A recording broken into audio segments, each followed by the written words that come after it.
And we are live. The numbers are rolling. Thank you, one and all, for everybody coming in for this Cinco de Mayo edition of A Girl, a Guy, and a Movie. With us today is our two guests, the Crafting Gamer, who has nominated this movie for discussion and review, and our friend Six Nation 31 Kings. And welcome, gentlemen. How are you two today? Doing super. Awesome. Thanks for asking. Crafting Gamers answering the notification. Janet, how are you today, little farm girl? I'm good. Fantastic. Ready to rock-a-doodle? Yeah. I'm back and I'm feeling a lot better than yesterday. That is for sure. Good. That's good. And that is awesome. Before we begin today's discussion of Rock-a-Doodle, I got to get this out of the way because it's gonna fucking eat at me. We had a noted, one of our favorite actors from one of our favorite movies has passed. Bernard Harrell, King Theoden. He was also, I believe, the captain in the movie Titanic. Mm-hmm. He was also in The Bounty, And he was 1984. Yep. Mm. He was in the stuff of the black stuff, or the boys of black stuff. And he was like one of the up and coming guys in the UK in the 80s that he was a voice of the working class for the time. Shit and dude. Yeah, he's gone. Yeah. And this one hurts worse, really bad, worse than Wise, the guy that played the Punisher in Punisher Warzone. Ray Wise. Yeah. That was Stevenson. sad. But today I pop open this. It's a crappy little bottle of bourbon. It's Dickel Bourbon, 8 years. But I'm going to toast to the man that gave us so many good hours of watching part of the best trilogy that's probably going to grace the screen since I've been alive till my death, and appreciate all the work he did. Yeah. He starred in 2 films that won 11 Oscars. He was a great actor. It sounds like he was a really, really benevolent man. Here's What are you something. looking forward to after Comic-Con? What? Night's sleep. It was pretty brutal coming in on that tiny aeroplane. It didn't bother me. I liked it, but it left you a bit weary at the end of it. Any final words for your fans here in Aberdeen? And thus we will, Bernard. Thank you so much. Say again? Yeah, it is sad. I was saying, quick warning to anybody who is painting out there and you happen to find alcohol inks anywhere or you want to buy some. They are messy. Now you can't see it very well, but they are very messy compared to most other even ink mediums because they are extremely thin. They go everywhere. Like they actually have a higher capillary reaction than water. Now, currently it says I'm having a hard time streaming to YouTube. Not certain about that, but I see you fine. Okay. There's been some shenanigans with certain entities on certain media platforms. Yeah. A lot of us have had problems. Okay. There we go. I've got about 30-second delay. So sorry about that, YouTube. Hopefully things look like they're balancing out now. Can I get the elephant out of the room? Go ahead. This movie had the biggest cock I've ever seen. I can't believe you said that, but it did. He was pretty big. He was the king. He was the king. He was a big muscular cock. Yeah, he was Underneath all huge. those feathers, he was veiny. And it was dark brown. Big brown cock. Yeah. Janet, what'd you think? Any sort of monetization that could possibly be made on this stream now is forever gone. This sorry, movie. you already said, but what did you say? Oh, we're reviewing a children's animation with the opening of the biggest cock that I've ever seen, and that's going to ruin any sort of monetization on this. It's probably tripping off alarms and whistles. But we're going to have the thought police after us. I had never seen it or heard of it, which I was really surprised since when we found out once it started, I had these extreme deja vu of watching The Secret of NIMH and how much I loved it. It was almost like I was going to start watching Secret of NIMH. So that's when I realized it was the same people that made that movie. Same animation house.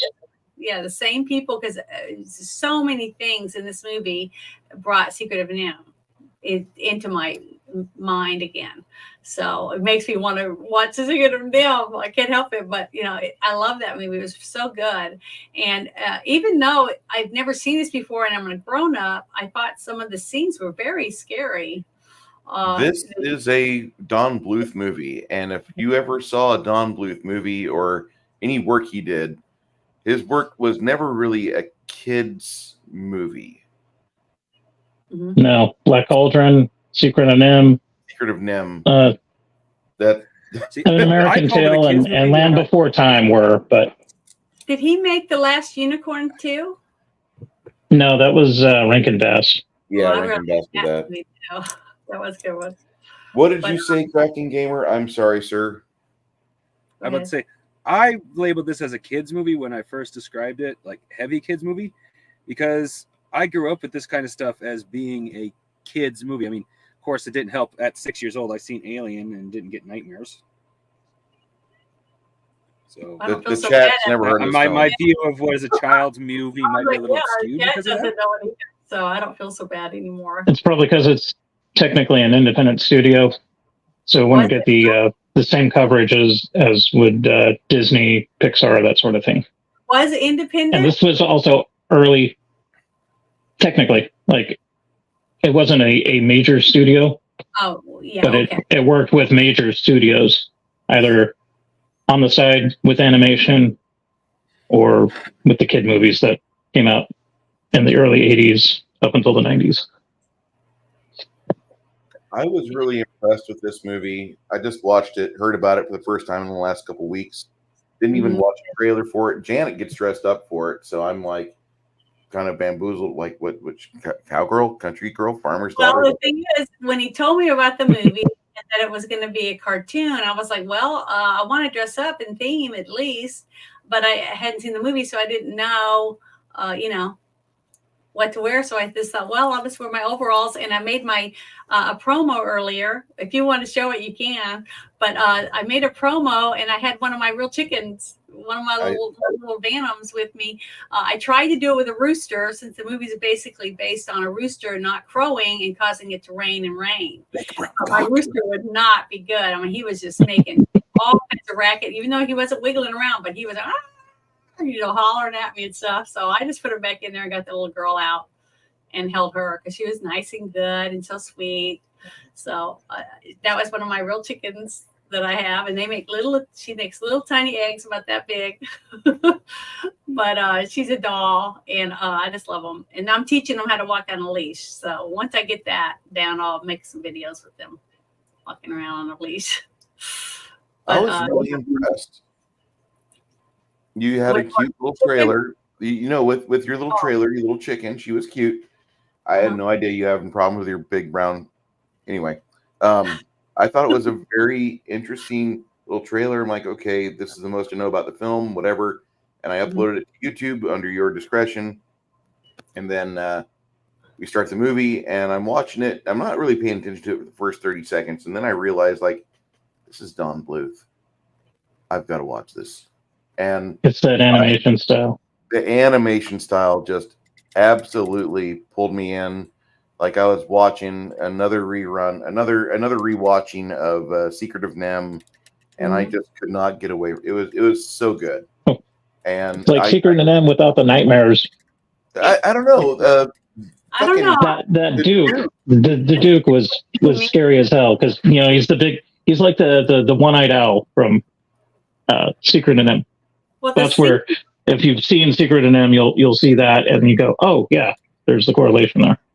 But the scene where the little boy's in bed, right? And then all of a sudden the window busts out and there's this giant looking claw, but it's not a claw. It's like the branch, from the tree, and it sets down. And he's sitting there and looking at the little boy, and the way he talked to the little boy, and the little boy's like when he didn't understand what was going on. So at that moment, I didn't know, was he dreaming or what's going on, because I hadn't seen this. And then all of a sudden he blows the air out that's all magical looking, and the little boy transforms into a kitten. And then I felt really bad for him, because at least as a boy, I felt like he was big enough to maybe defend himself from this mean owl. But as a tiny kitten, when he said he was going to eat him, that was pretty scary to me. I thought that was pretty scary. And the way that the eyes and stuff from the owl was very, dramatic for me. I just thought that was a very scary scene. And then when the owl leaves, because he used the flashlight on him, on the owl, it makes him leave because it hurts his eyes. Then when the other characters start coming in, and he all of a sudden you see him in that outfit he put on because he realized he was nude. I thought that was adorable. And the little boy's voice was just so cute. But when he went and tried to eat the little mouse because he was a cat now, I just thought that was cute. So all the detail that they put in for the characters and stuff, I just thought was great. I thought it was really cute. I liked it. If this came out like 6 years earlier, I think I would have been terrified as a kid, but this was like when I was 14, so I was very much hardened up to weird stuff. I think the most frightening cartoon I ever watched was The Black Cauldron, and that basically killed all of the animation that Disney ever wanted to do after that. Yeah, they were done. Which kind of sucks, because that was good stuff. Yeah, it's one of my faves, and I hate to say that, but I hate to say that for the fact that that is such an unloved movie. That is almost Song of the South level of hatred from Disney to that product. And I didn't think that they could hate a movie so much like Song of the South. They fucking disbarred, forgot about it. That's like that's the Bosley, what is it? The Chuck Cunningham character of the Disney franchise right there. Mm-hmm. Tom Bosley. Not Tom Bosley. Chuck, the older brother for yeah.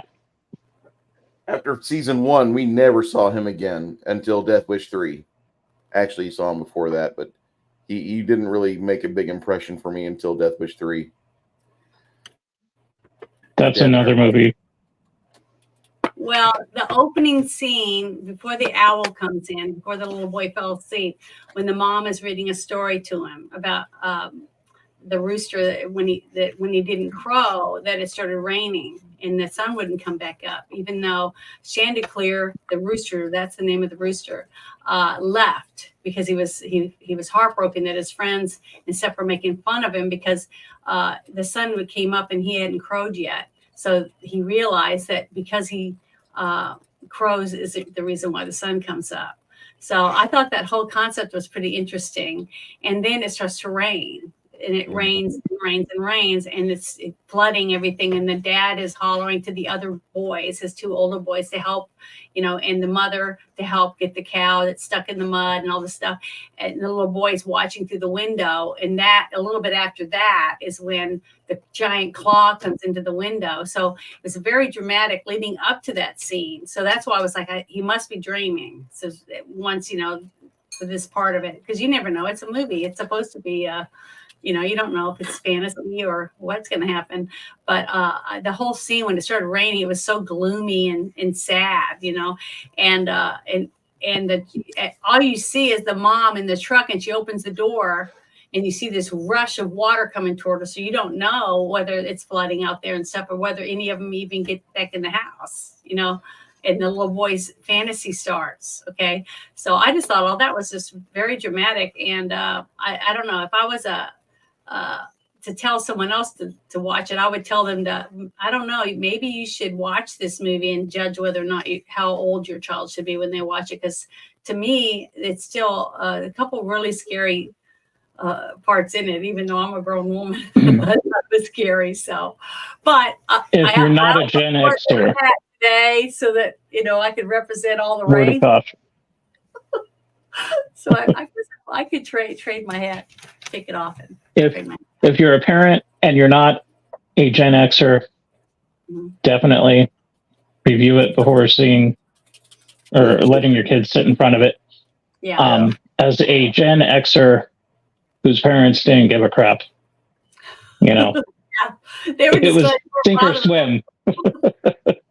They just said, "Get out." That's why we had the couch to hide behind and the lights to turn on for 2 weeks straight, and later on the drugs and alcohol that followed to cope with later having on, to harden the fuck up. I guess we right. So, but the thing is, it was really the opening pulled you in because you sympathize with the family and everything what's going on.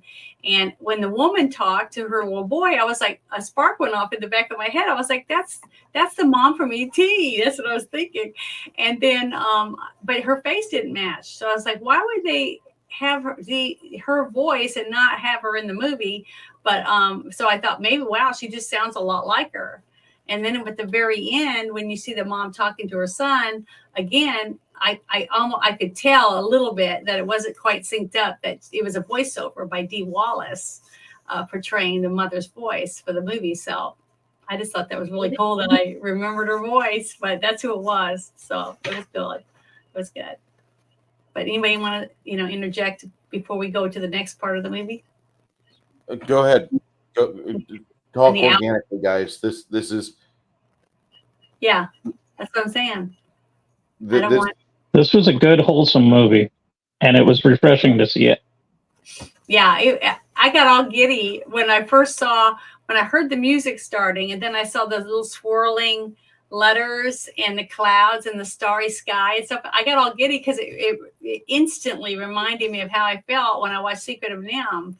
It takes you back to a time in your life where you didn't have any problems when you were young and you didn't have bills to pay and all those things, but you wanted them to be successful in their quest to help her move her home, right? Before the plows were going to come through the field type of thing. So it brought me back to that. So when I started watching it and the scary owl came in and stuff, and then he was able to leave, and then the dog came in that couldn't tie his shoes, as a comic relief type thing. I just thought it was cute. And then you got to meet the little boy as a kitten because he was transformed by the evil owl. And now they're trying to figure out how they can get to the city to find the rooster to bring him back so that he can crow and bring the sun back, because it wouldn't stop raining. And everybody was getting washed away, basically. And then they used an old trunk from the room to ride in as a boat. And then the magpie came in, and he was like belittling the mouse girl because she had a lisp and she was a girl, that type of thing. I thought it was adorable. The whole back and forth conversation between the magpie and the little mouse, I thought was great. Because that's how we used to be able to talk to each other. You know what I mean? A man and a woman could talk to each other like that and bring out little subtleties and nitpick at each other a little, but it was acceptable. Today, if anyone said some of the things the magpie said to that girl, they would be crucified in the street, basically, So it was nice to see be pulled back a little bit in time when every little thing you said wasn't nitpicked to death, where you could just say your feelings to your friends and no one would think twice about it. Did you guys feel that way too? I feel like that all the time, but I also don't really care what other people think of me. I mean, I work in sanitation. You can't hurt me. But can't make a bigger stink, right? No. That was a joke. But but that whole thing I thought was really good. The back and forth between the different characters. And I couldn't recognize a lot of the voices of the smaller characters, you know, the ones that stayed in the bedroom while he was gone, for when the owl came back with the flashlight. I wanted to recognize it, but I did, for some reason, I just could not put together these voices. We had Sorrel Brooke and Sandy Duncan in this movie. And Sandy Duncan, what was she in? She's her She name. was in Scooby Doo and the Peter Pan play, and she was on Valerie's house, or Valerie Harper's house, with Jason Bateman after. Yes, see, I never watched that show. Never watched it. I never watched that show. I didn't really like that actress that much. So I just. And contrary to the popular opinion that she had a glass eye, no, she had a weak nerve in her real eye, and it didn't dilate proper. So they took her to a surgeon, and unfortunately the surgeon botched the job, and she lost sight in that eye. So no glass eye, real eye. She's still kicking too. I think she's like 78, 79 years old. She's still at it. The same actress? Yeah. Sandy Duncan. Because her name sounded familiar when I finally looked it up, you know, on Rotten Tomatoes or whatever, and I was like, why can't I picture who she is? So I'm gonna have to go and look at her. Wasn't she on a bunch of PBS stuff in the late 70s, early 80s? Because I want to say I've seen her on Sesame Street or Mr. Rogers' Neighborhood or something like that, and she was really she was aimed at kids. I don't know why, but she always seemed had the pixie cut then. Yeah. And I mean, I don't think she ever got out of the pixie cut. She still looks like she's got the pixie cut nowadays. Oh, I think I know who you're talking about now when you said the hairstyle. Yeah, I think she was real popular back when my mom was watching television all the time. But I just can't put my finger on exactly what she looks like. So that sucks. I hate it when it happens. Back when television went off the air. As soon as I heard their voice, I saw their face. You know what I mean? I was able to put their face with the character. The guy that did the dog, I couldn't remember him, but I remembered his voice. That's Phil Harris. And did he do a lot of voiceovers for documentaries and stuff? He might have. I know he passed on not long after this movie was made. Yeah, that was one of the things that I found. Let's see. Let me get this thing out. It says that oh,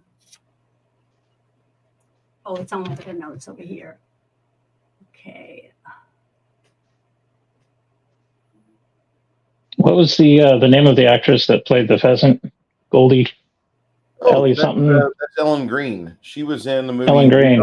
Professional, and she was also the main actress for Little Shop of Horrors. Yeah. Really? And she did Cabaret. Mm-hmm.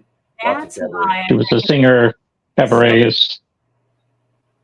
Yeah, she's a singer. Yeah, because she had that baby voice. She did that baby talk, you know. She had that, you know, really annoying. Yeah, she's annoying. Hey, lady. Nasally, too. Hey, lady. She has that nasally baby talking. I don't know what to say. I'm just having a hard time understanding like that. So talking like that, you're gonna get more. You're gonna get more marriage proposals in your inbox, babe. She's like, no, don't hurt me. Oh, I'm so sad right now. I'm just so glad Janet doesn't have a New York accent. It reminds me of that other movie. Remember, it was in Victor Victoria when she's like, Pookie, I'm horny. You know that she won an Academy Award for that.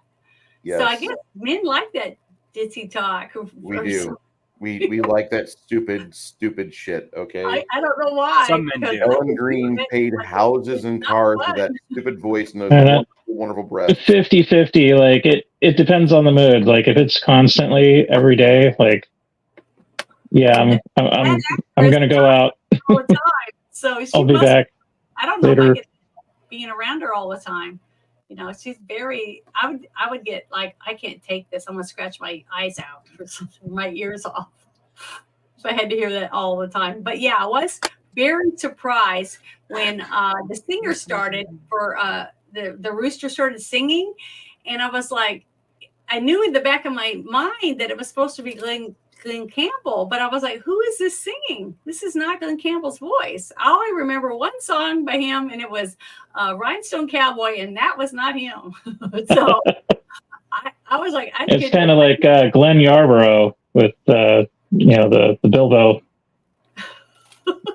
or Frodo of the Nine Fingers. Yeah. But I thought he did really good at portraying this cocky rooster at the point. And then when he gets his, the wind knocked out of him, when the sun doesn't come up, or the sun does come up and he didn't crow, and he realizes that he has no control over the sun, that it was all his ego, is a life-shattering moment. Yeah, so he decides to leave and go to the city and see what can happen there. So that's why when they all float out the window because the house is underwater, they in the trunk, they go to try to find him, and then they go to the big city and they're like, how in the heck are we supposed to find him? It's huge. And then they end up at a what would you call that? A bar? It was a nightclub of some sort. Yeah, it was a nightclub or something. And it was funny because they even fashioned his manager to be like the manager of Elvis, overbearing, putting him in movies he didn't want to be in, all these little things like that, which was funny, because my mom used to talk little jabs at Hollywood. Yeah, it was a lot of that's common for Don Bluth stuff too, by the way. Yeah. Well, Don Bluth never took an opportunity to not jab at Hollywood because he's trying to do his own thing and he's sick of the machine. Yeah, I don't know if you guys noticed that or not, but they weren't afraid to call anything out. No. And more Hollywood features, more mainstream features should be unafraid, just the same way that Don Bluth was, because he made some really good films, and you'll never see a remake. You might see this movie made again, but we'll never see a retelling of Secret of NIMH. Yeah, but that movie would break the fucking never Hollywood. going to see this style of cartoon movie. You're just not going to see it. Animation. It just it's nostalgic. It would be nice to see them try to come back and use the same concepts that they used to use on this, because to me, I just loved it. Because to me, I don't know why. Maybe it's because I'm old now, but it just brings me back to my childhood every time I see that type of animation, in a cartoon or a movie. You know what I mean? I just love it. I just thought it was great. I mean, it pulled me right in at the very beginning. I was like, "Oh, Secret of NIMH!" That's the first thing that pops in my head. I know I keep saying it, but it just was nice. It was refreshing. It was a nice, refreshing break from all the freaking crap we're going through right now with our government to get to actually go somewhere and be entertained. For how long was this movie? Like an hour and a half? It didn't seem like it was very long. Not even an hour and a half. It was like an hour 20, hour 14. Yeah, it was very short, but it was really good. It was so jam-packed full of good music and animation. I just enjoyed it a lot. It was immensely enjoyable. It made me happy inside, even though it was kind of scary. Like I said, some of the scenes, and it felt for the boy, the traumatic effect it was going to have on him over the whole thing. But, everything worked out really good. And I got really scared for all of them when they were locked in the trunk and the magpie freaked out and started doing the Woody Woodpecker on the sides. And then water started seeping in. I was like, oh, my goodness, they're all going to drown or they're going to lose somebody. And then I was like, because, in Secret of NIMH, people didn't live.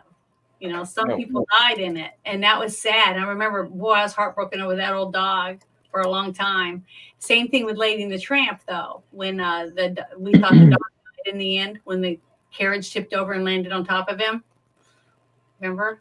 Yes. So different things like that were very traumatic. When you watch those as a kid, because most kids' first time that they find out about death really is when mom and dad got them a goldfish or a hamster or something like that. I had a dog. Yeah, when grandma passes, it's sad, but most kids don't have that one-on-one every day like they do with their parent. So it's not as traumatic for that, but that's usually our most our very first experience, because we usually go to the services of our grandparents if we're old enough to, get around it and stuff like that. So to me, that those a few things like that were very scary. So I thought maybe someone could die or drown because of that, because people did die in Secret of Nim. So I don't know. Maybe that's one reason why it was a little more dramatic for me than it normally would be for another adult who'd never seen any of these things or had that same experience. But I just thought it was really, really good. And then the parts where when they're in the city, and the way they handled different things with the one thing I thought was really far-fetched and funny was the fact that the owl knew exactly who to call and what his number was and everything to tell him, hey, don't let that cat and that mouse and stuff talk to your singer because he'll leave or whatever. So, and the cuteness of how adorable it was that he had a house up on the very top of that pole, the light with a billboard or something. Mhm. And he had a little trailer up there and an old car, from the 1950s, it looked like. And he had this little cute little trailer up there and it was fixed up real country. I just thought that was really cute. Just little aspects like that. It's supposed to be set in 59. Oh, is that what it was? Yes, ma'am. I couldn't really tell. I just knew that it was, who the rooster reminded me at first, if he hadn't spoken, the way he walked and the way he handled himself, was that Andrew Dice Clay character. That's who he reminded me of, his mannerisms and stuff in the cartoon. The Adventures of Ford Fairlane. The animated Adventures of Ford Fairlane would be awesome. I would buy that. Is there one? No, but Ford Fairlane is a great 80s comedy because, he does so much shit to make fun of, John Travolta. They're all falling out of the building, and, the guy is screaming, ah! And the girl is that's another one down there on the chat. Johnny Bravo, because I collected some of the stuff on that on my Quid. Remember I told you I'm in a card thing where you swap cards or digital? I have a lot of Johnny Bravo. Oh, so, yeah. that was a Was bad Johnny impersonation. Bravo on Andrew Dice Clay, I wonder? Or was it No, Elvis? Cartoon Network. It was a staple of Cartoon Network. I know, but who was he based on? Do you think he was based on any of those people? Influenced? Oh, probably a little bit of Elvis. Yeah, I think this is a homage to Elvis. I think. I think really this movie is like a thank you Elvis film, and that's just how I view it. Yeah, I do too, definitely, because of the singing alone, the way he sings, and the fact that you look way, way up in the sky and it says the King. Yeah, that's what everybody called Elvis. So yeah, I can see what, and it came out in 91. Yeah. So yeah, it's just 13 or 14 years after Elvis had died, Mhm. and so people are starting to realize the hole that's left in, pop music, and we don't have a showman in 91 like that. As much as I want to say that Motley Crue or Led Zeppelin or the Doors measured up to what Elvis did on stage, they really didn't. Elvis was just his own phenom. He really was. He was a tier eclipsing the known possible celebrity to be. I have never been to a concert, and I like a lot of singers, men and women singers and bands, and I've never been to a concert where I would cry, like one song, Black Velvet, okay, saying he leaves him crying in the aisle. Well, I remember my mom saying that the Beatles did the same thing, that women would just faint and cry to get to see him. I've never listened to a band or saw a singer where I thought that I would feel that way if I saw him. Have you guys?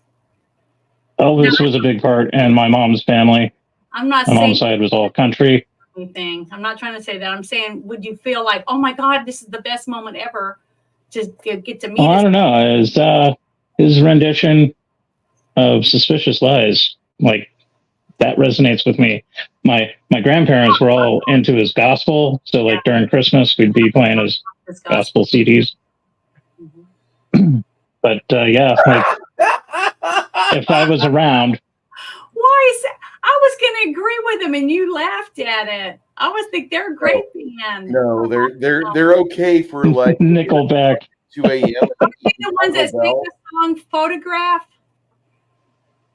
When you're drinking at 2 a.m. and you're trying to drive through Taco Bell, maybe Nickelback is where you're at in life. But I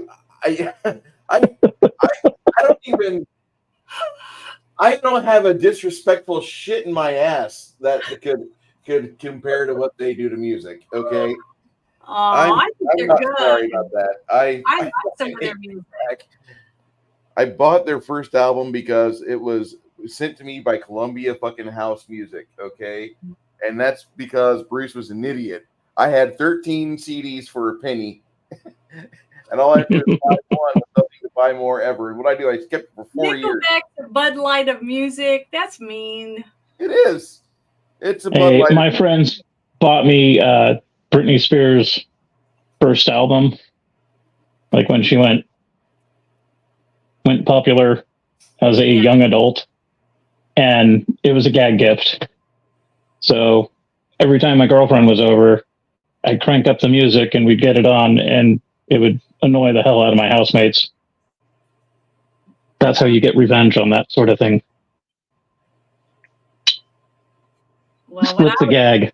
To get revenge, if someone was mean to me like that, I would just walk in with a blow-up doll for whoever it was and give it to them, but have it filled with helium and see what happens when they let go of it. How they react. I think. I was going to jump in with a couple of the character actors. What we got? Charles Riley. Mm-hmm. He played the nephew. Mm-hmm. He was on some old-timey shows. Some of you might remember Arnie, Hello Dolly, Ghost of Mrs. Muir, Match Game, that sort of thing. And then there was Will Ryan. He was the voice of Petrie from The Land Before Time. And he was also the voice of Grubby, that little yellow worm dude that hung out with Teddy Ruxpin from The Adventures of Teddy Ruxpin. I had a Teddy Ruxpin. That terrible. I had almost all the little things. I just adored it. I thought it was adorable. I was so crushed when I tried to play my Metallica tapes in Teddy Ruxpin, and they weren't syncing. Specific tapes had to be used to get the lip sync. Otherwise, it was just like a little cassette recorder or cassette player. But I wanted to tell you guys this part that I found. This was one of the trivia things I found about it. It says the film originally included more darker elements. So I was really surprised when I read it. A famous one being a deleted sequence from the kitchen scene. In this sequence, the Duke bakes a live baby skunk in a pie and then eats it. Oddly enough, according to Gary Goldman, the reason this was cut wasn't because of the content, but because Blue Studio received a complaint from Goldcrest marketing representative that most cases of child abuse happen in the kitchen and involve baking instruments. Oh my God, you got to be kidding. That made me laugh. No, this is early 90s. Got to remember, early 80s. Pie is not considered bad. It's just, that's no. That's just Look at the trash from the early 80s that they fed kids, and they're like, oh, wait, we have to put educational stuff in. So then what they do, they put in like a 5-minute snippet of some educational fact at the end of some ultra-violent cartoon or whatever. And then towards the end of the 80s, like we had Captain Power, that was awesome. But soccer moms freaked out over the violence. Yeah. And so then into the 90s, they're like, well, maybe we shouldn't have so much violence because that could lead to stuff. I wish and then you got all these psychologists and experts throwing in their 2 cents. And now we have safe spaces. You can believe that? Does Flady have a channel? No, not yet. He needs one. Well, you need to do that, Flady. You need to go and find you a Teddy Ruxpin and do that as your opening video for your channel. It'd be a hit. But the other thing I wanted to tell you guys about, because I was talking about Glenn Campbell, I said Glenn Campbell was a really good friends with Elvis Presley and would sometimes do Elvis impersonations in his concerts. He stopped doing this once Elvis died. And for this film, he once again bases his singing voice on Elvis. Oh, I think that's sweet. Even though you can laugh. Cotton. I know. Just the thought of Elvis and mimicking the trying to lip sync to Cannibal Corpse, I'd be okay with it. This passes mustard. Well, do you have it? Does he have an Elvis puppet?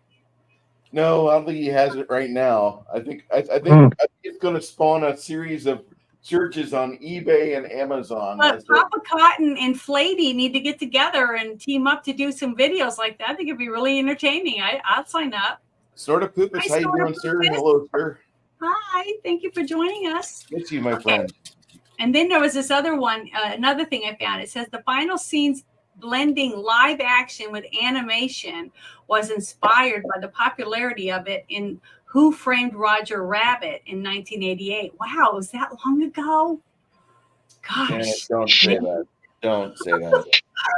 Wow. It's in its similarity. Goldie the pheasant's sultry appearance was slightly based off that of Jessica Rabbit. Mm-hmm. As shown in one of the early trailers found on the original 1990 Rabbit. And then it says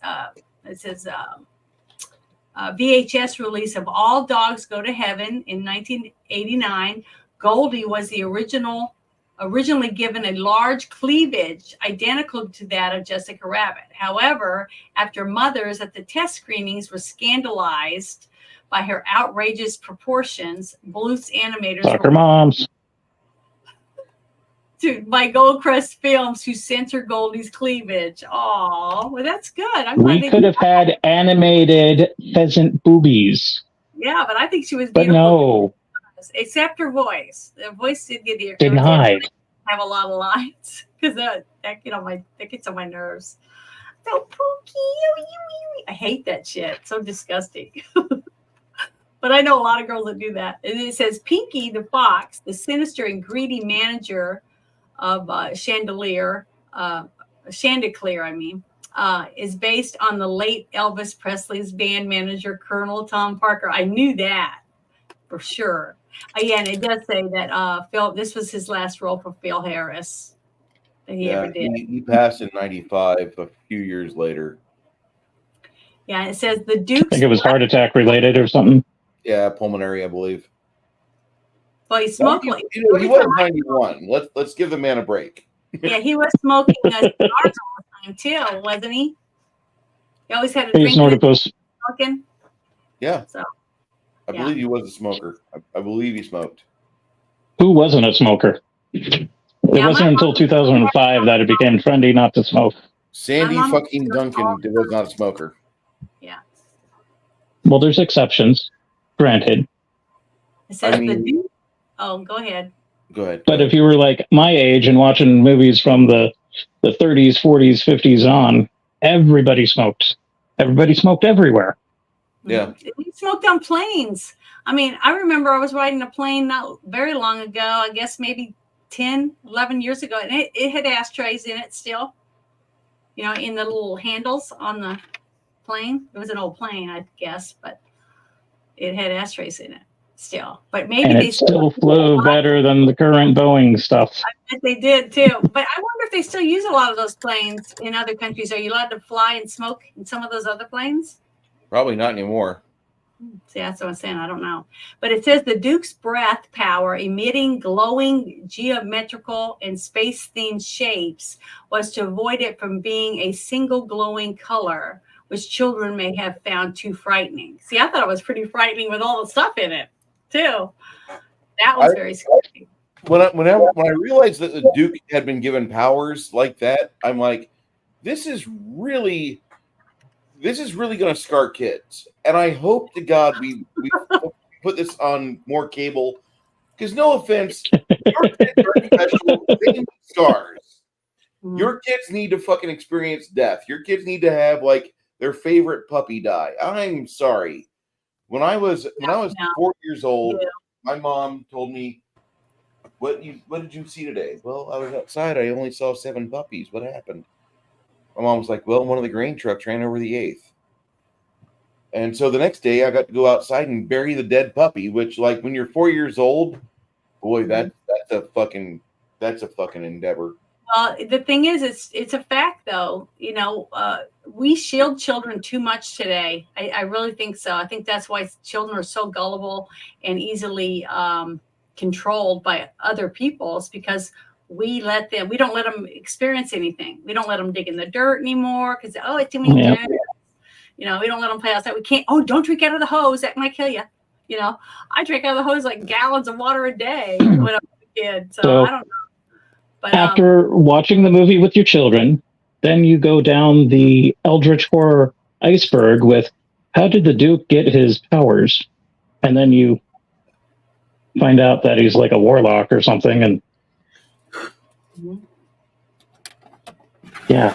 Well, a lot of people, like my grandmother would always tell me why she would never let a cat in the house. And I asked her that one time. And she said, because cats are the doorway between heaven and hell. So she believed in that shit. So, that's what I'm saying. It just depends on your upbringing. I'm not going to discount what she had to deal with. So, Classic example would be Constantine, where he uses the cat as a catalyst. When I was a kid, before Constantine ever came out, Oh, yeah. It's based off of folklore. Because we had found a kitten, Sandy and I found a kitten that was in the middle of like this little patch of like little cactuses, and it was all spiky.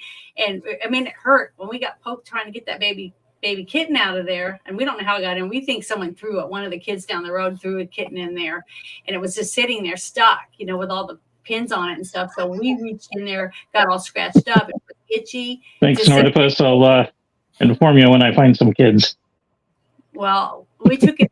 So my grandma told us that because we asked her how come we couldn't bring the kitten in the house, because it was all cut up, and we were trying to. And she told me that she wouldn't do it, wouldn't let us let it in because it was a doorway. We're like, what the heck does that mean? We didn't understand. But I just found another thing. It says the movie takes place in 1959, as confirmed by the newspapers shown after Goldie and the King's song. So it was supposed. That would explain the clothing that they were wearing. Yeah. Live action. Yeah. So that was definitely part of it. So anyway, I'm just showing off. This is the brew house where they make this wonderful beer that I'm drinking right now. I stopped the bourbon after the 2 shots I had in that Boston glass. No, I don't need to do more of that. That'll cause me have a 6-hour stream and lose sleep. So we're doing this original Helles. This is the world's oldest brew house in service since 1040. Yeah, 1040. Holy shit. And this is over in Bavaria, not too far from Munich. And wasn't it run by priests back when it first opened? It was ran by priests. It was a monastery brew house for Benedictine monks. Yeah, I just remember. And so friars like to get their brew on. You have no idea how much they love that brew. And this is one of the best brews out there. If you have this available at your local liquor store, I recommend this. This is a fantastic alternative to getting cheap beer for high amounts of alcohol. This is a great beer at a premium price. It's like $13 for a 6-pack. But I'll stop sharing now. Go ahead. Sorry, guys. Oh, you guys will find this hilarious. Okay, my dad. I lived next door to my parents, so I was seeing him last night. He drank, mind you, he has not drank like this in over 2 decades. He drank 3/4 of a fifth of 100 proof rum in 8 hours. Wow. Was he dancing around like a bloody pirate? No, he couldn't stand up. Where the funny part comes in, he had absolutely no fucking hangover this morning. He was just fine. Well, some people's bodies can handle that kind of stuff. I mean, if I drink wine, I don't have a problem at all. It's when I do like shots or something like that, and then I'm like, it takes me days to recoup. So I'm a happy drunk while it's happening, but if I drink excessively, the next morning I'm going to feel like hammered shit. I'll be semi-functional at best. yeah, it's something you don't want to see, right? It's not as bad as that. Like I won't end up like butt naked in the bushes of my neighbors or something like that. But yeah, it takes its toll. Yeah, when it comes to alcohol, I'm one of those people that I can. Well, what I should say is I have I've one of those paradoxical tolerances to alcohol. I don't get drunk that easily, but I still get the physical effects of alcohol poisoning just as quickly. So I could easily put myself in a very bad position trying to get as drunk as everyone else. So I have to be very careful with liquor. Well, Drink responsibly. And any children watching, drink responsibly. Don't drink and drive, even if you're adult. But after the completion of this film, it says that Don Bluth stated if he had a choice to do either a live action or an animated for a movie, he would choose animation because it considers it easier to do than live action. So I thought that in some aspects, yeah, I can see that happening. And then he says Glenn Campbell was chosen to voice and sing as Chanticleer after Don Bluth heard his yodeling in the "I Remember You" song. I haven't heard that song before, so but that's I Remember You by Glenn Campbell is fan-fucking-tastic. He's also part of the soundtrack for Dark Phoenix. There's a song called "By the Time I Get to Phoenix." Recommend it. Glenn Campbell is one of the greats. Fortunately, we can't sample it on YouTube. Yeah, YouTube for some odd reason. I've never heard that song. I'm gonna have to download it. I'm gonna write that down real quick so I can have that because I don't remember ever hearing that song. I've never even knew that Glenn Campbell could yodel. Oh my God, Janet, this is something like I knew Glenn Campbell could sing like Elvis because my grandfather used to talk about it because he was more of an Elvis fan than the rest of my family. But whenever all this happened, whenever this movie was made, like he got back into it from 1977 till 1991. Glenn Campbell did not do any Elvis-like singing. And then finally he uncorked himself. He'd been a great singer. He was amazing. And I just remember the one song. That's it. That's the only one that I remember. But now when I'm going to download this and listen to it, or I'm going to ask my you-know-who to play it for me after we're done, just so I can hear it.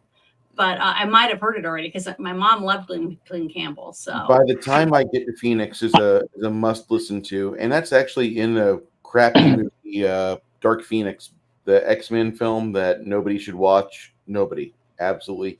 The only thing you should never watch, other than that, is X-Men Apocalypse. Mm-hmm. I made the mistake of watching that. I'm sorry. I've liked all the X-Men movies so far. The only one I haven't seen is the Captain Marvel or whatever name is. I haven't seen that one. This right here is not caused by old age, being middle aged. This was from X-Men Apocalypse. It physically aged me. You out so bad. But here's one thing. It says that the guy Patu, his narration was one of the last things added to the film when test audience reported finding several scenes confusing. So they added it. They added the narration to help people understand what was going on in the movie. That's interesting. I might have to revise my time travel plans from earlier. Why? So what would you I will time travel. What would you change? Pick up Glenn Campbell and then introduce him to Takeo Ishii, who did the parody song "Chicken Attack," the Japanese yodeler. Oh, when did that other song? Epic. It was like people were going around going "fuck, fuck, fuck" or something. I don't know, and snapping and stuff. What was the name of that? The chicken I dance remember song. the chicken dance song. Yeah, when did that come out? Yeah. So it's also known Oh as. man, Everybody was doing it at weddings and barbecues. I mean, everywhere I went, I was like, "What the fuck is wrong with you?" it's a slippery slope because then you go slip into the Macarena. Well, I liked the Macarena. It was different, you know. That was not the same Well, thing. that was different compared to like the electric slide. I will give that. But wow, we are falling really down on my my channel. I'm sorry. So anyway, Christopher Plummer played the Duke in this movie, and nobody has fucking said like Christopher Plummer, whatever his name is, like this guy was the shit as far as actors are concerned. He played the Chris best. Plummer is awesome. I've never seen a Klingon played with such amazing. General Tang. Yeah, Yeah. and One he was thing I the was Duke in this movie. Mhm. If you let me just, I'm gonna share this shit because this is funny. Nope, Okay. nope. This is his IMDb. Mhm. You guys, y'all think you're busy, right? You got 40 hours, 50 hours a week. Some of you like me, you got Yeah, 62 hours a week. Christopher, He was the owl, right? okay, this guy, Yeah. he lived for that fucking long, and his stuff was still coming out last year. First off, he was Rizzo. Secondly, he was working up until his death, did 9 episodes of Departure. Mhm. And look at all the fucking house notes this guy could pay. Look at all this. Chris Yeah, it's a lot Plummer, of acting. he was the girl with Dragon Tattoo as Henrik Wenger. He was Yeah, in fucking Skyrim. I hate you, Skyrim. I hate you with a passion. He was John Barrymore in Barrymore. That is one of the greatest movies about early Hollywood. If you understand the works of Moloch and you understand the Barrymore family, you understand Hollywood. That's it. That's all there is to it. He was in 9. Yeah, Christopher Plummer was one of the greats. It Yeah. reminds me of an interview that I saw of John Rice Davies, Oh dear. and how he was doing some sort of a seminar at a university or auditorium, and it was about acting, and he had mentioned Laurence Olivier, and all the 20-somethings in college are like, isn't he a writer or something? It's like, no, he's Laurence fucking Olivier, one of the hardest working men in stage and screen. Mhm. One of the classics, and a part of him died that day. Well, one of the things that stuck out to me when it was said in this movie, because I'd never seen it, I was like, what? It made me double take, and I'll see if you guys feel the same way. One of Edmund's lines has been commonly misrepresented by modern audiences, and he said, "Jeepers, I'm a furry." Remember that?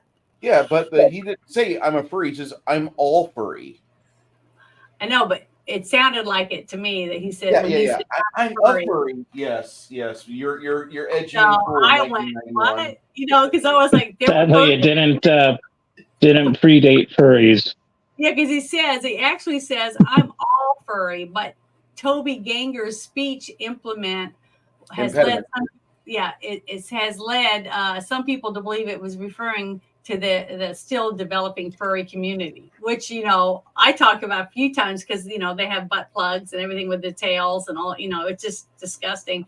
So when I heard that word in the way it was said, I blame instantly Sid and Marty, HR Puff and stuff, all those costume characters.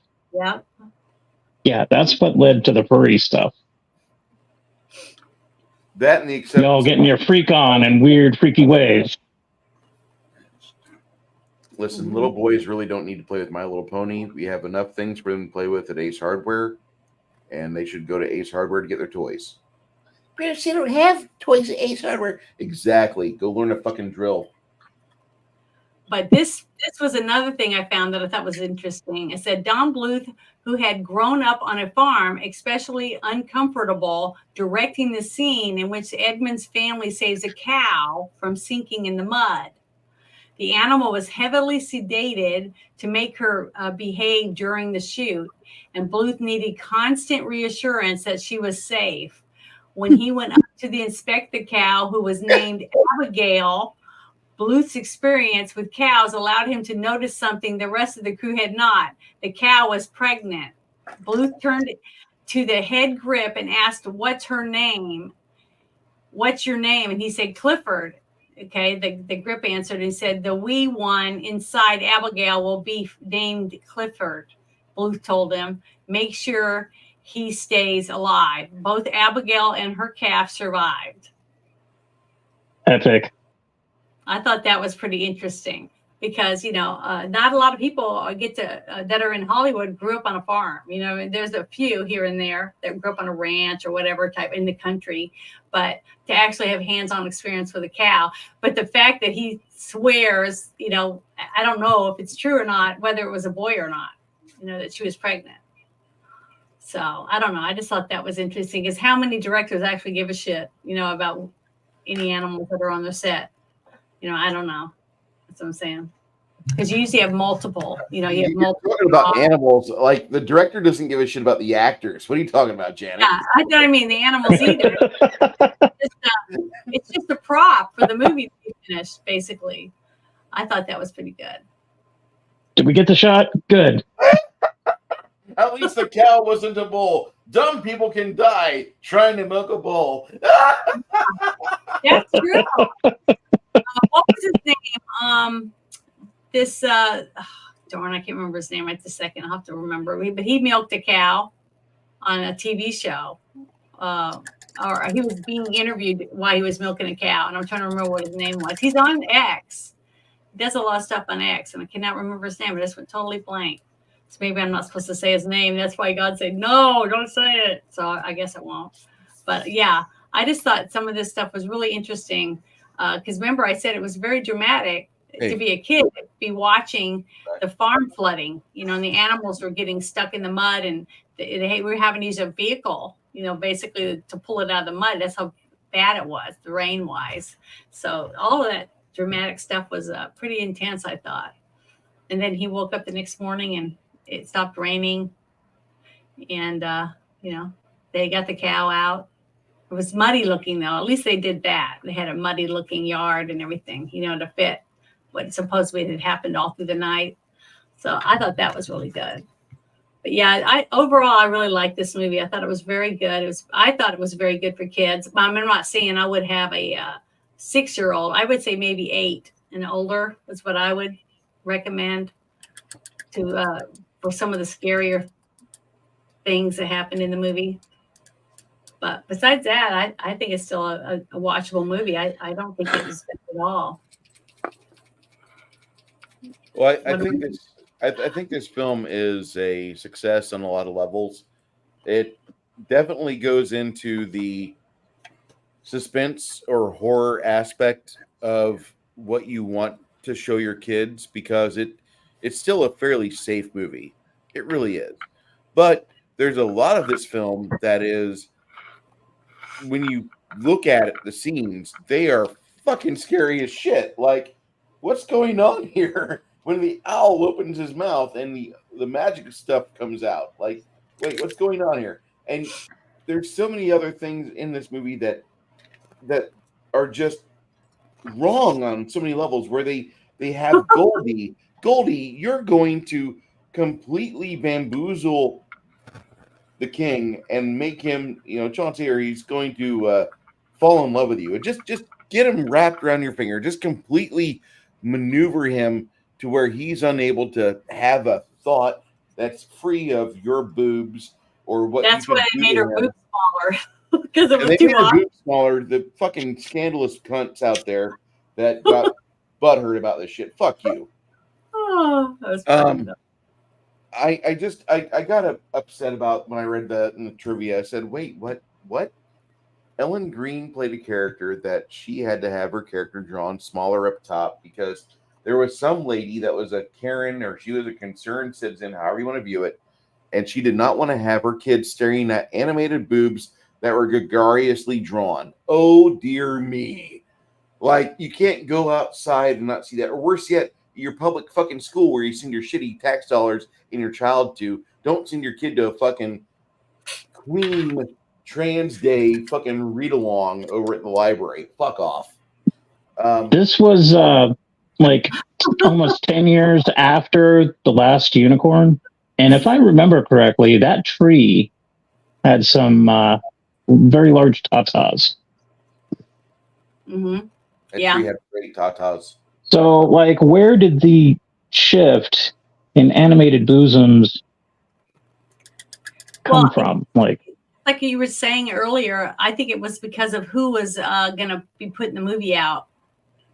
So, you know, different studios will allow certain things. Like this one part that I know, it says in here that because Goldcrest Films wanted to avoid a risk of a PG rating, they said that Blues animators were forced to redraw Chanticleer's glass of wine as a transparent cup of soda in the kiss and coo sequence.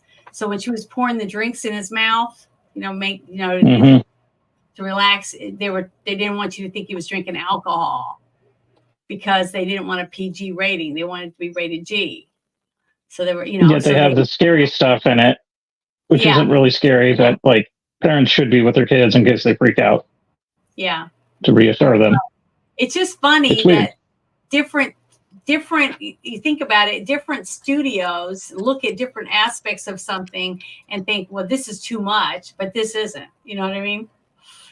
You know, like saying, well, we don't want him holding a cigarette or we don't want him holding a glass of wine, but we can have two moms that are kissing with their kid or whatever, you know, something like that.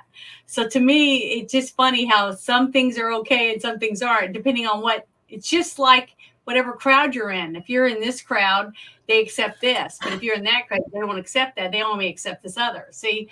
So it's not I think that's why my parents never gave a crap. They're like, oh, you want to watch this? Okay, we're going to give you the one warning. This could be scary. Yeah, and that's then how my parents were. They were the same natural way. selection. If you think you can handle watching this, then we'll let you watch it. And then if I started crying or whatever, then they'd make me leave. So I would try not to wince or say anything because I didn't want to, you know, miss out on whatever's going to happen in this movie. My friends were saying they'd watched it, you know, that type of thing. So peer pressure does work when it comes to that kind of stuff. But yeah, I just thought that was interesting that they changed that around just for the alcohol so they could get a lower rating, a G rating. I don't understand why the alcohol would be such a bad thing, but that's just me as an adult, almost 50 years old. Yeah, but I don't either. I think it was the DARE program. You know, don't drink and drive, don't do drugs. Whatever. Just say no.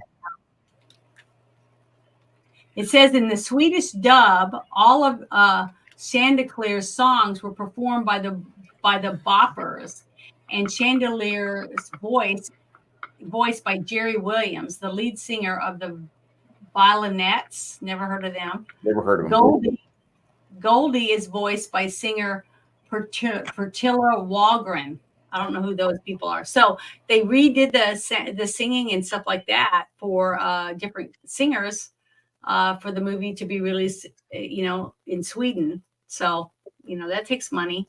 We might be missing some untapped potential right there. Yeah, maybe. It says the film was originally intended to be released in the United States by MGM and was supposed to debut in the fall of 1990.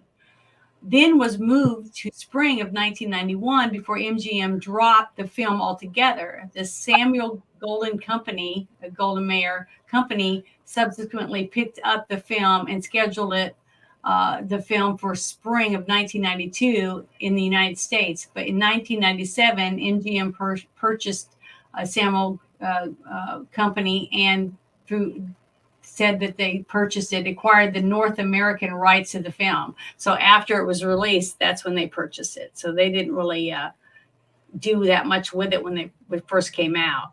So maybe they were worried about backing it or something. But once it started making money, just like you said, once it became available to buy at home, that's when the sales went up. So maybe that was after MGM bought it because they did better at marketing it. Do you think? No idea, but that'd be awesome. Yeah, I think that's probably why the film started making more money. Because I'm going through this stuff right now, trying to read it. Well, I'm surprised that they didn't use like Liv Christine as the Norwegian singer because she seems to be slammed into everything. Wait, did I say that loud? I'm sorry. If you know who Liv Christine is, go ahead and give it an F in the chat. I don't know who it is. Well, you don't listen to Norse Viking metal, so it's all right. Sorry. It's okay. It says here, in addition to Glenn Campbell's Elvis Presley imitation, his songs were backed up by Elvis's actual backup singers, the Jordanaires, which Bluth said helped the feel and the presence of Elvis in the room. Wow, that's interesting. I didn't realize that at all. That's cool because the soundtrack's pretty catchy, like for a kids movie. Yeah, I would have listened to the soundtrack in my Thunderbird when I was driving around in the early 90s. I would have been happy to listen to this. You get the single cassette tapes of the main theme, and then cram that in your tape deck, crank up your Bose or blah punk, and rock out to freaking Rock-a-Doodle. Yeah, I can see that. So I would totally do that. My overall view of this movie, I would say, was from the movies that I know that he's made, Don Bluth. I think this would be the lowest one on the list of movies that I've ever watched that he directed. Because but it was still a really good movie. I just wouldn't put it above The Secret of NIMH or any of that stuff. But it was, it had some like, I don't know. It seemed like in some scenes they didn't know what direction they were supposed to be going or something. You know what I mean? It was like open-ended. It had like a lot of parts where they didn't really fill in the gaps for you. So I don't know. It just seemed, like I said, when all of a sudden the guy, the bad guy, that the colonel, basically has, gets a phone call right out of the blue from the owl and takes his call, and just little things like that. But I don't think that would affect. I presumed that was. I presumed that because they said right at the beginning the Duke hired basically I guess another chicken or someone to keep the king from singing or crowing. Mm-hmm. I believe that was that the Duke got the guy from the manager to hire that guy to do it, so he could actually use in hope. Basically, I think it's a Ponzi. I think it's a. In my mind, what worked out in my head was the owl and the fox, or whatever the fuck it was working together from the beginning, from the very beginning of the movie. Mm-hmm. Like the reason he went to the city was because those two made a deal. Yeah, maybe. I mean, but I'm just saying it wouldn't affect a kid watching it because a kid doesn't think about any of that stuff. The only reason I'm thinking is because I'm a grown up. I think that's one reason why I noticed it. But I thought for a child movie, I thought it was pretty good. Now, I would say that there's a couple scenes that I thought were pretty creepy, and scary kind of thing. So I would definitely say the kid shouldn't be under 8 to watch it. If I was to recommend it to other parents, but that's just my point of view of it. What about you guys? So what do you rate it? How do you guys rate this movie? We'll start with Bruce. I'm going to score this movie as a solid 70 because I thought it was enjoyable. I didn't think it really tried to overcomplicate things. Some of the things you can see a couple scenes ahead. The music is really good. The animation is the reason why I kept watching it. But the characters are fun. I didn't think it was like overtly amazing, but I thought for what it is, I was given a very nice gift of, hey, you should check out this movie. And that's exactly what we did. It's not a 7 out of 10 movie. It's not going to be something that like you guys are like, oh, he's dissing it. No, 7 out of 10 is a movie like Running Scared or Throw Mama from the Train or any movie where you have comfortably enjoyed yourself putting it in the VCR or DVD player and putting it on and looking up occasionally and watching the hijinks because you already know what's going on. You've memorized it. You know what's going on. It's in that same tier of films where you could, if you were a young kid when this came out in the 90s, you probably have worn out a VHS tape on this movie because this movie is good enough to where your mom and dad should have bought a second copy of it and stored it for when the first one broke. It's got good music. It's got great animation. The characters are well rounded. You have an amazing assortment of voice talent for this film. And there's Definitely. it's an unsung, an unpolished gem. And yeah, there's some problems with it, but I don't really see those problems today in 2024. When I compare it to stuff released in 2024, like Velma season 2, I'm pretty certain that this movie stands head and shoulders proudly with its achievements and its warts compared to modern entertainment. Congratulations. Yeah, myself, I was going to give it like a 7.5. But my point of view is that it for a child, to watch it from a child 8 to maybe 13 or 14. I think they might enjoy this movie for the music, for the voices. The story was cute. It had a lot of little things in it that I think kids would really like, especially if you had siblings that got to sit and watch an older brother with a younger sister or older sister with a younger brother, that kind of thing. Two siblings getting to watch it together, I think definitely would enjoy it. And it's very nostalgic. It brings back what we used to see growing up watching kid movies. It was oriented toward a kid. It didn't have a bunch of, propaganda and stuff in it pointing you in a different direction or whatever, trying to get you to see something else for what it wasn't. It's just a cute little story that has areas that doesn't really make any sense, but you don't really have to have that. You know what I mean? When it comes to entertaining a child. Now, the one thing that I didn't give it a higher score for is because the scary parts in it and the fact that it rained and it was so gloomy through most of the whole movie. And that's why I'm wearing this. I put this umbrella hat on for a little bit because it was just, very dark, had that darkness to it. So that's why I would recommend, if you were going to be letting your young kid watch it, that I would recommend that you watch it first to make sure that you felt that your child was at that level of acceptance and understanding that it's just a movie and that hopefully wouldn't cause them nightmares and stuff. So I'd give it a 7.5 out of 10. 7.5, not bad. No, I think so. It's pretty good. So, what do you guys think? Yeah. Either one. I'm in agreement with Janet. Reading. With Janet. 7.5 is a good score for this because, especially as a kid, I remember this, and it just, as an adult, like I said off camera, I wasn't going to give it high praises because as an adult, it doesn't interest me that much. But looking at it from the kid's point, remembering it from my kid point of view, this movie was absolutely amazing. I loved it. And 7.5, I actually think I'll go 8 because there's just so many of the things about this movie that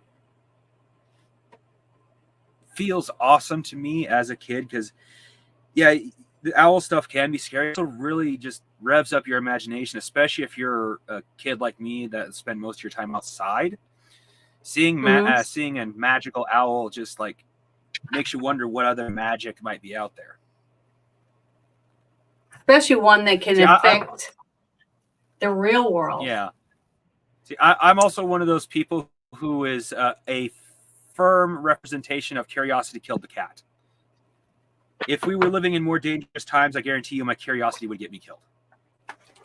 Anybody in the chat has a review they want to give or score, go ahead. Lady says he gives it a 6.5 to a 7. Six Nations. Yeah. All right. So I vaguely remember this from the 90s. Now, I don't remember if it was exactly in 91. It could have been 92, 93, something like that. Mhm. This came out when I was 14, so I would not be interested in that. I was like totally into, Big Trouble in Little China and, dare I say, Mannequin, stuff like You said- that. Because, there's certain actresses I was focusing on more than kid stuff. And I was a big fan of horror films, so like any big bustier woman from the Hammer films Yeah. at that time was on my list. So like 33 years later, I'm watching it and I'm trying to remember back. Okay, so that was early 90s.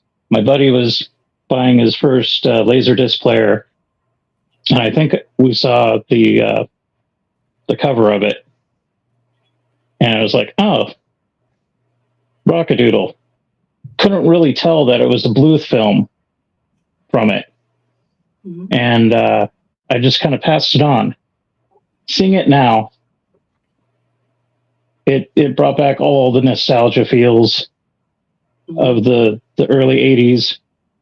And if you're a fan of Bluth, it's definitely worth watching. Mhm. I give it a 70, maybe a 75. For the animation alone, the story was wholesome. Like, this is one of those movies you want to sit with your kids, or if you're like me and you have nieces and nephews, like, you can watch it and not go crazy like freaking Barney or something else. Yep. No, this had a pretty cool story, catchy themes. The music was good. Like, if you know the character voice actors, like, there's history behind that. That's incentive enough to go, oh, hey, let's check this out. The themes are a little bit dark, but I was raised in the era of that transition from old school Disney to let's throw everything at them. Oh, nope, we're traumatizing people. Let's ease it back to now we got hall monitors and safe spaces. So yeah, you want to definitely curb your kids from just watching it by themselves. Smaller ones might get freaked out. But this is a good wholesome film. It was well done. Awesome animation. Totally worth watching it, especially with the family and the younger generation. Mhm. And I can see, as a kid growing up in the 90s during that time, this would be a really cool film to watch. So yeah, definitely worth it.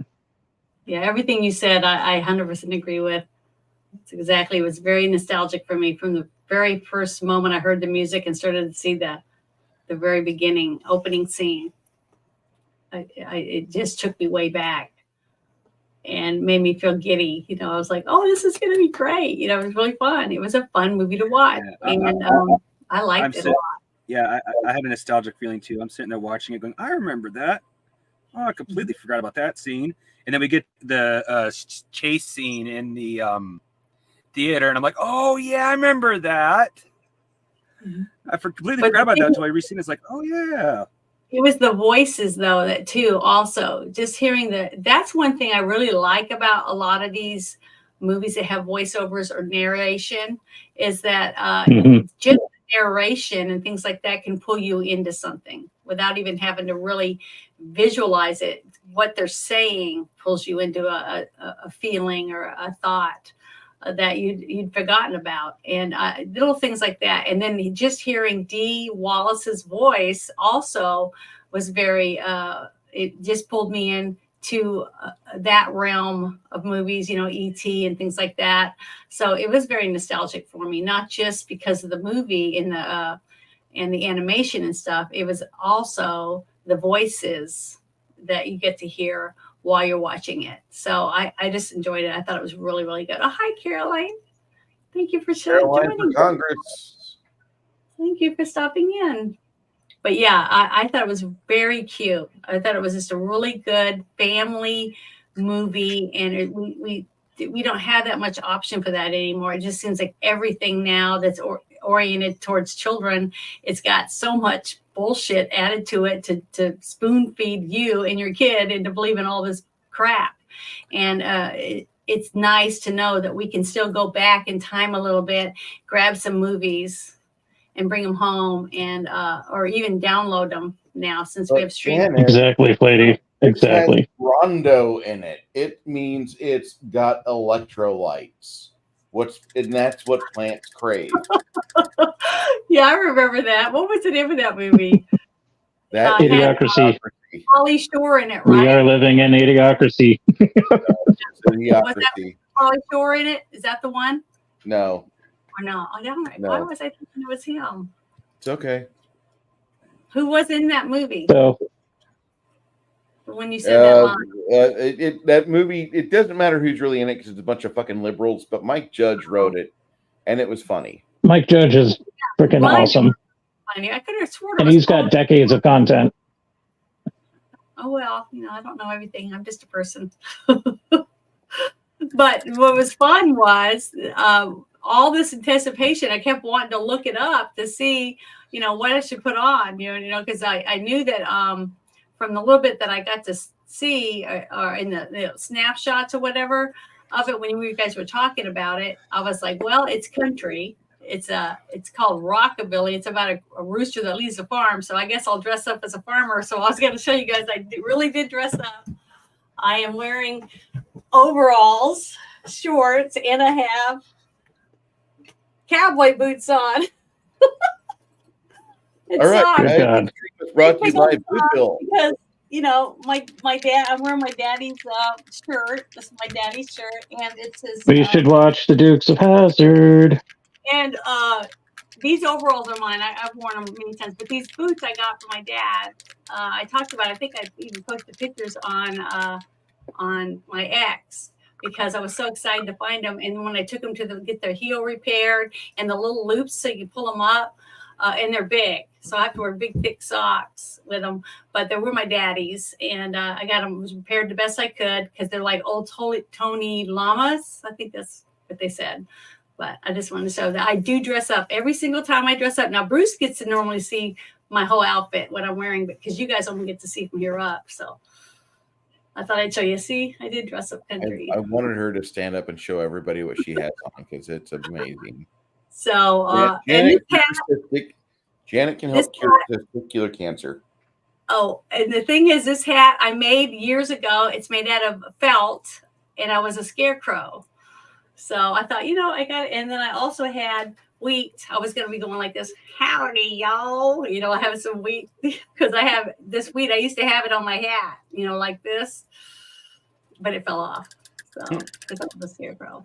I was just, I can sew, make things.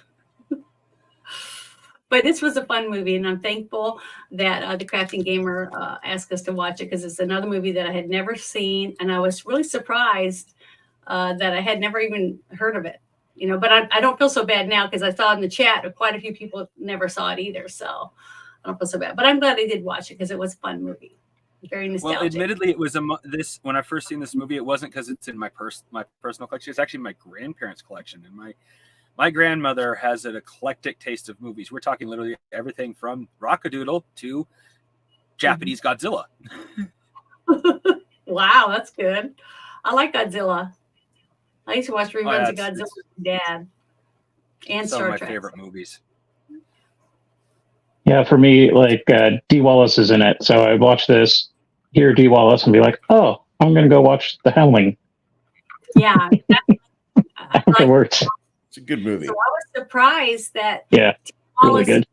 voice was dubbed over the other woman. I just thought that was interesting when they. It was tastefully done too. It wasn't like Hercules in New York, where you got some hygiene film voiceover for Arnie because his accent's too thick. The fact that you said Hercules in New York, and I'm just shaking my head in disgust, like, oh god. Is that a movie? Yes, It's a movie, yes. It is a movie with Arnold Schwarzenegger. Oh, I never heard of it. It's one of his first movies. It's bad. It's a bad He film. plays Hercules. He gets sent to New York. There's a lot of running, a lot of muscle flexing. See my earrings? These are appropriate to wear for a children's movie. Can you see what it is? Oh dear God!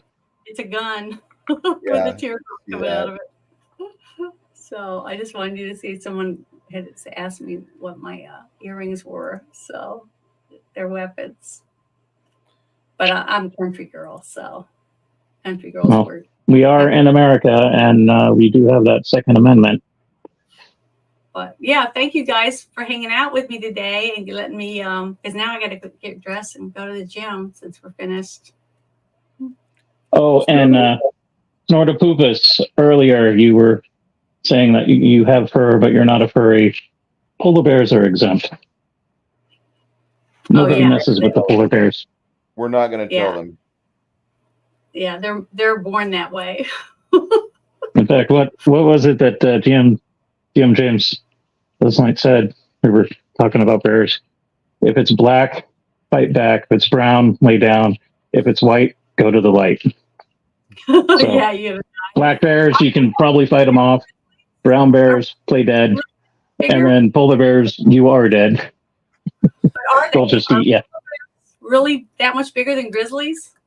Yes. Yes. They are carnivores to the extreme. Big. It was huge. They are big, gnarly bears that are relentless. I've never seen a polar bear in real life, so. Janet, let me put it to you this way: unless you have, unless you see the polar bear from a great distance, or you're on a ship, the polar bear will be the last thing you see. Well, the thing is, I guess it's good that I have never seen one because I've been to many zoos and I've never seen a polar bear in a zoo. So. Well, zoos are a bit of an exception. On my porch last spring, I had a polar bear. I mean, a black bear on my porch, and it was pretty big, and it wasn't even a grown one. And it was trying to get I think it was trying to get to my baby chicks, is what I think, or my feed or something. But I was able to scare it away. But and it was pretty scary. So I don't even know what I would do if I saw a real grizzly bear or a polar bear in real life. I've seen them on Discovery Channel, like fighting a walrus and they're batting it around like it's just a little mouse or something. So, they're pretty powerful. A human wouldn't last long. I can guarantee that. But Snortopoopas, he's the genius. He's the one. He's a polar bear. He would be able to tell us the truth. So next week, for those of you that like watching me twitch or like watching me like stutter or have Tourette's or whatever, we're watching a movie called Thelma and Louise. It's a good movie. Excellent. It's a good movie. It is a good movie, especially if you have a vagina. Yep. Good for the ladies. So I need to get all my ladies. And that poor car. I won't spoil it for those of you who haven't seen it. Brad Pitt gets laid. But the auto abuse in that movie is horrible. It is. Oh well. I still want Nobody should do that to a classic. Mm-hmm. So. Oh, and there's a young Brad Pitt. So it's got young Brad Pitt in it. He gets lucky. Yeah. So I can't ladies. remember which one did he speak with. I don't remember. Got Susan Sarandon and Gina Davis. It's got Gina Davis. Gina Davis. Yeah. It's not bad of a movie, can it? Oh God, Bruce. It's not that bad. It's honest. I swear. Wouldn't lie. It's not that bad. You haven't seen it before? Never. It won't be like being hooked up to the Ludovico contraption while they every single woman water your eyes. Discord and listen to Bruce screaming while he's having to watch Thelma Louise. No, it's not so bad. No, not Beethoven. No, it's not like that. Hey! I liked Beethoven when I was a young kid. It's an action movie. It's pretty good. It's not a Shane Black film. I'll just say that. That's all I'm going to say. Who's Shane Black? I like Shane Black movies. Shane Black is like the only thing we have, like in out of the rubble of Canon Film Entertainment Group. Like we have Shane Black, and he makes really bad movies. Movies that I like, movies like Kiss Kiss Bang Bang or The Long Kiss Goodnight, Predator. Predator, excuse me, not well. He did The Predator, but he did Predator as well, which was better. Which is a fucking modern day classic. He did Lethal Weapon. The guy's a fucking. He back in the '80s, he was snorting cocaine and making good movies, and now he just makes shit. But I'd rather watch his. He did Lethal Weapon, He The snorted all Last that Boy Scout, Last Action Hero. flush. That's why. So, Oh, and Monster Squad. Can't forget Monster Squad. No, you can't forget that. So, yeah, I don't even know it's not complete schlock. who's the director for Thelma and Louise. Thelma and Louise director is Ridley Scott, which Okay. he's mostly okay until about 2012, and he made this crappy film called Prometheus, and we realized how bad his mental fucking derangement syndrome had gotten. Yeah, And Prometheus wasn't very It's good. hit or miss with Ridley Scott. Like some of his stuff's really good. Blade Runner, Black Hawk Down. I even liked Gladiator. But yeah, I love Blade Runner. We did that one. I don't know. See, when I watched Blade Runner again, I watched it 2 separate times, and I watched it without the narration and watched it with the narration, and I prefer the theatrical cut to all the other cuts. Like, the more Ridley Scott fucked with it, the more I did not like it.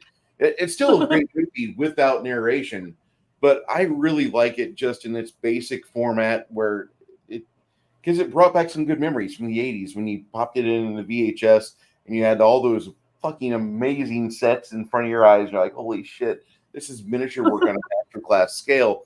But we're doing Thelma and Louise, which is like feminism on a masterclass scale. And I never want to hear about. I never got that feeling. I never felt like there was buttloads of feminism in it. It was just 2 women that were made bad decisions in their lives and what they had to do to deal with it. You know what I mean? It's Susan Sarandon. It's the proto Harold and Kumar go to White Castle.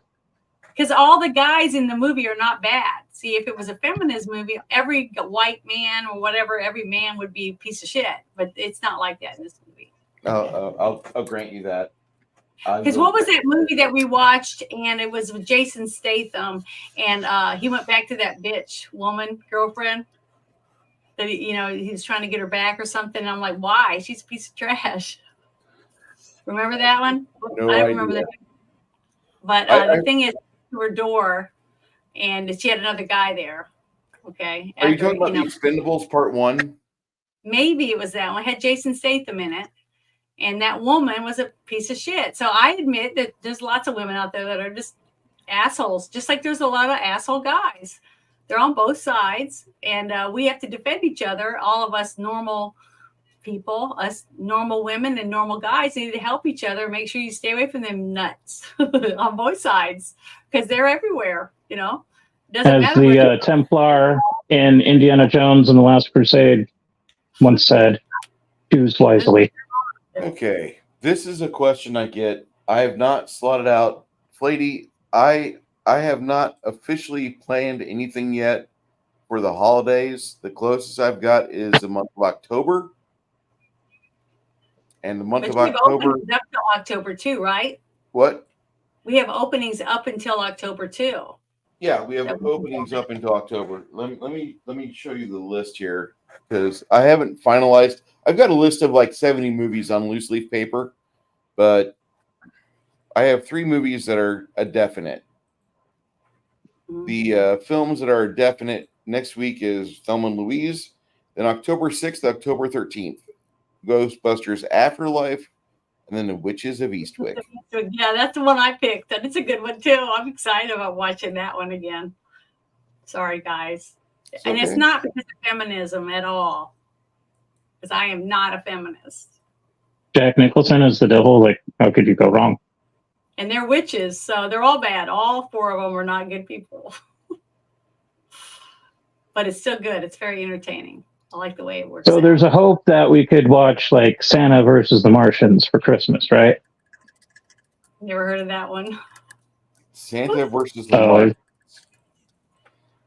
Lamar. it's bad. That we could do that for the 22nd of December. Never heard of it. I'm willing to watch it. You know, if I can watch that Meat Train one, I can watch anything, right, Bruce? You complain about the Meat Train. I loved it. No, I liked a lot of the scenes in it. I just didn't like the ending part. I thought that was just, it ruined the movie, you know, leading up to that. It's But not a happy ending. No, it's not the other movie that I hope you never make me watch it, is the one, the Willy's Wonder World or Wonderland or whatever. You want to watch? Oh, my bad. I mispronounced that. That was Santa Claus Conquers the Martians. It's got Pia Zadora on it. Santa Claus Conquers. Yeah, it's a 64 film. I think Riff Tracks did it. Flatey, you've seen Thelma and Louise? Because he said it rules. So has he seen it? Let's see what he says. I think that's a nod to the coolness that is Monster Squad.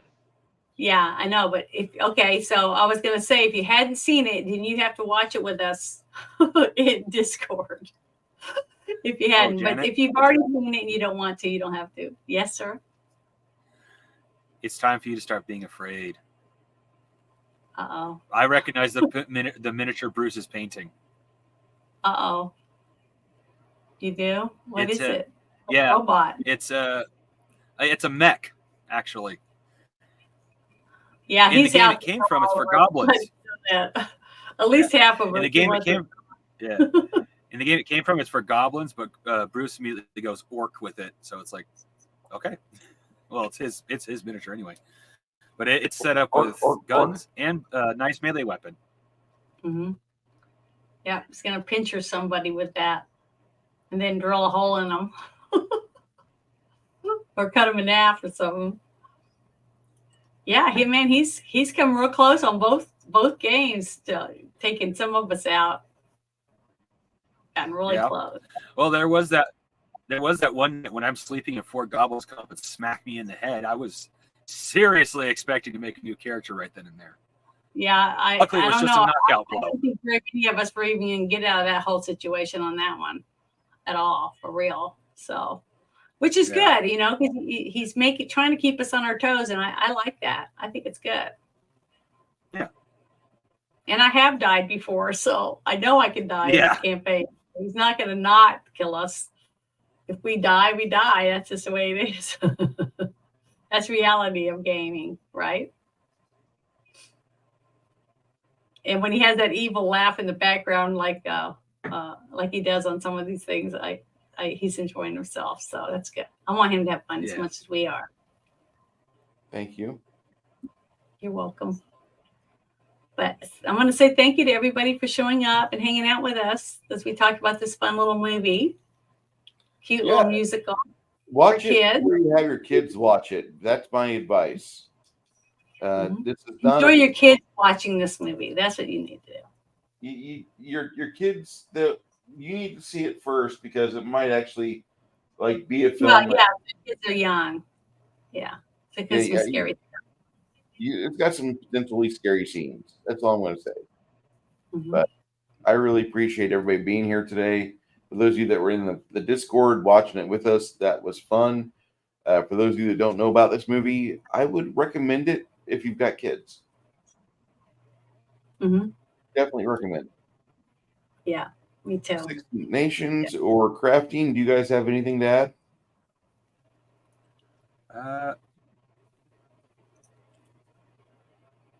Not really, other than I'm glad this movie was enjoyed, and I hope other movies I suggest in the future are just as enjoyable. Mm-hmm. Me too. I got one I'm tempted on having you guys watch because it's so bad, but on the same hand, I don't want to see it ever again. It's My Willy's Wonderland. Is it Robot Jocks? No, it's a movie called Voodoo. Okay. I don't think I've seen that one either. You guys No. have, it's amazing to me how you guys find all these really disgusting movies. It's about alcohol, Janet. That's all. Apparently, I don't know what it is, but when you took me to that one website, I was like, holy shit, there's that many bad movies out there that I haven't seen. I was shocked. They're all like really way out there movies on that website. Yeah. And they weren't porn, so I don't want anybody thinking it was porn. These were horror movies and just B-rate or worse, D-rate movies. Yeah. That were really bad made movies. They probably didn't even have 1,000 people watch them yet. So I don't know, but they were bad. They look bad, the names and everything. So, but one day I'm sure I'll be watching a few of them. We'll see what we can do. I have returned. I don't know if you got the message or not. Is there anything that you want to say about before we close up Six Nations? I had really fun watching the movie and like reminiscing with you guys and bullshitting. And it was fun hanging out with everybody online, chat, discussing this movie, and seeing something that I haven't seen that was well worth watching. Like, this is what it's all about. Going out, watching movies, not just stuff that you like, but check out stuff that you don't really pay attention to or wouldn't really be in your wheelhouse. Mm-hmm. You'll be surprised. Step outside of your boundaries, which you're going to be doing next week, right, Bruce?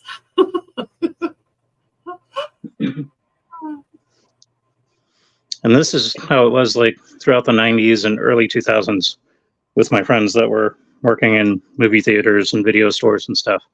They would just randomly pick shit and we would all hang out and have a good time. And some of those movies were real stinkers, but more often than not, it was worth the time. And definitely, if you can riff on something with your friends, maybe get a little alcohol involved, it passes the time. It's a great way to strengthen your friendships and whatnot. One of the first movies I ever got Bruce to watch, way early when we were first starting out, was that he hadn't seen, was an indie movie, because I like a lot of indies, and it was called Lars and the Real Girl. And I don't think he enjoyed watching it as much, but I think after he watched it and he heard me talking about it and trying to explain my point of view of it, that he understood it a little bit better. And he was more accepting of the movie that we watched. So, you just don't know until you watch it and then you get to think about what it was or what it said. You really might not understand the vision of the director or the writer writing it. So to me, that has a lot to do. And this whole movie, just like Bruce said, was like a memorial, basically an homage to Elvis, saying we loved his music. We just loved him. He's a great person. And we want young people to hear some of his music, basically, is what it was. People that probably never even heard of Elvis. So I thought it was good when it came to that stuff. I don't agree. Yeah, we could go into Elvis movies. But the only Elvis movie I would say that was worth its weight in gold was King Creole. That was a solid film. Well, my mom had every single movie. I don't care if they were bad or not. She loved Elvis, and she had everything Elvis. It's Elvis everywhere. She loved him. And I even took her to Graceland like 4 times. Got her VIP thing with the headphones and everything. So we just wander around in there, and she just loved it. We always went on his birthday, and she loved that. That's awesome. So, I'm glad I was able to do that. Not everybody can do that kind of stuff, but I always plan ahead, to say, well, if I want to take my mom, just, to Hawaii or wherever. Got to take her to Hawaii one time, two of us sisters, and that was fun. So those are memories, people. Can't get those back. So save up those pennies and spend them on something where it's a memory that you'll never forget. That's what it's worth it for. Very true. Thank you, one and all, for coming in here today and enjoying some time with us. My name is Bruce. Janet is with me here from another planet, Our special guests were 6 Nations, 31 Kings, and the man himself who nominated this movie for discussion is the Crafting Gamer. Be sure to like and subscribe to those people in the panel. Thank you so much, one and all, for being here today. Bye, everybody.